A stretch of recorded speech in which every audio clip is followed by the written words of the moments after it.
თავი მე-15. ყველა მებაჟე და ცოდვილი მიუახლოვდა მას და უსმენდა. ფარისევლნი და მწიგნობარი ბუზღუნებდნენ და ამბობდნენ: ცოდვილებს ღებულობს და მათთან ჭამსო. მან კი უთხრა მათ იგავი. რომელიმე თქვენგანს რომ 100 ცხვარი ყავდეს და ერთი დაეკარგოს, განა არ დატოვებს 99-ს უდაბნოში და არ წავა დაკარგული საძებრად, ვიდრე არ იპოვის? რომ იპოვის, სიხარულით მხრებზე შეისვამს. შინ რომ დაბრუნდება, დაუძახებს მეგობრებს, მეზობლებს და ეტყვის: თქვენ სიხარეთ ჩემთან ერთად, დაკარგული ცხვარი ვიპოვეო. თქვენ გეუბნებით, რომ ასევე უფრო მეტი სიხარული იქნება ზეცაში ერთი ცოდვილის გამო, რომელმაც მოინანია, ვიდრე იმ 99 მართლის გამო, რომელთაც მონანიება არ სჭირდებათ. ადა დედაკაცი, რომელსაც 10 დრაქმა აქვს, 1 დრაქმა რომ დაეკარგოს, განა არა ანთებს სანთელს და არ გამოგვის სახლს, გულმოდგინედ არ დაუწყებს ძებნას, ვიდრე არ იპოვის? როცა იპოვის, დაუძახებს დობილებს და მეზობლებს და ეტყვის: ჩემთან ერთად იხარეთ, ვინაიდან ვიპოვე დაკარგული დრაქმაო. თქვენ გეუბნებით, ასევე იქნება სიხარული ღვთისანგელოზებთან ერთი მონანიე ცოდვილის გამო. კიდევ თქვა: ერთ კაცს 2 ვაჟი ჰყავდა. უმცროსმა ვაჟმა უთხრა მამას: მომეცი ჩემი კუთვნილი წილი ქონებისა და გაუღო მათ მამამ ქონება. რამდენიმე დღის შემდეგ უმცროსმა ვაჟმა მოაგროვა ყველაფერი. წავიდა შორეულ ქვეყანაში და გაფლანგა თავისი ქონება თავაშვებული ცხოვრებით.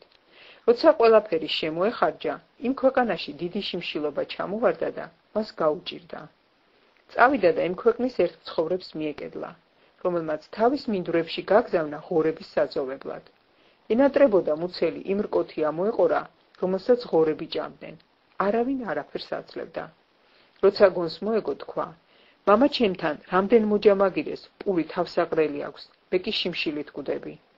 ავდგები, წავალ მამა ჩემთან და ვეტყვი: მამაო, შევცოდე ზეცის მიმართ და შენს წინაშე. ღირსი აღარავა რომ შენს ძეთ ვიწოდებოდე, მიმიღე როგორც ერთი შენი მოჯამაგირეთაგანი. ადგა და წავიდა თავის მამასთან. როცა ჯერ კიდევ შორს იყო, მამამ დაინახა და შეებრალა. გაიქცა, კისერზე შემოეხვია და დაკოცნა. ვაჟმა კი უთხრა: მამა, შევცოდე ზეცის მიმართ და შენს წინაშე. ღირსი აღარავა რომ შენს ძეთ ვიწოდებოდე. მამამ უთხრა თავის მონებს: მოუტანეთ საუკეთესო სამოსელი და ჩააცვით. გაუკეთეთ ბეჭედი ხელზე და სანდლები ჩააცვით ფეხებზე. მოიყვანეთ ნასუქალი ხბო და დაკალით. ჭამოთ და ვიმხიარულოთ. ვინაიდან ეს ჩემი ვაჟი მკვდარი იყო და გაცოცხლდა, დაკარგული იყო და გამოჩნდა და დაიწყეს მხიარულება.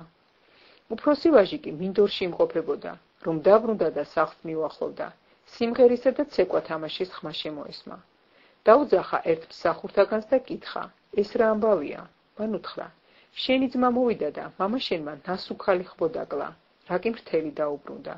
ის კი გაბრაზდა და შესვლა აღარ უნდოდა. მამავისი გამოვიდა და თხოვდა. მან კი პასუხად უთხრა მამას: აგე რამდენი წელია გემსახურები? არასოდეს შენს ბრძანებას არ გადავსულვარ და ერთხელაც არ მოგიცია ციკანი, რომ ჩემს მეგობრებთან მემხიარულა.